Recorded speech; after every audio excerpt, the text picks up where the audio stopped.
Анан эң акырында муну берем. Бул толук печатталып бүтө элек, ошого байланыштуу. Болбосо алып муну кача кетсе болот. Мынада где-то 30 килодай асал бар экен. Үстүнкү корпуста.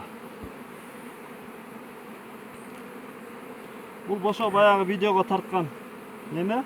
Просто ошону как испытание катары кандай кылып иштесек болот. Ошого азыр эме кылып атам. Азыр эми муну эмесин көрсөтсөм, үстүн.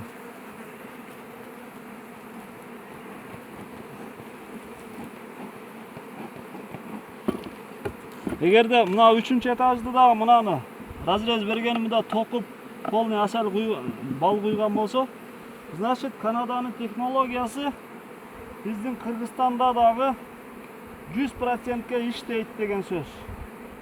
Мына толук бал куйулган. Эмени кечирээк бергеним үчүн разделительный щетканы. Мына түбүндө кичине расплод куюп коюштур. Мына түбүндө кичине расплод бар.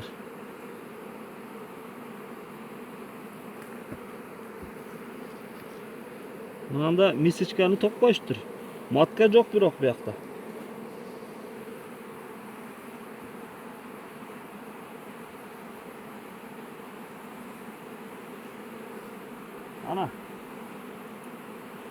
Ana ki çıkmaya kalktır.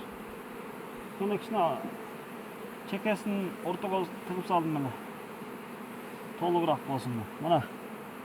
Buna da примерно minimum 3 kilo. 3 kilo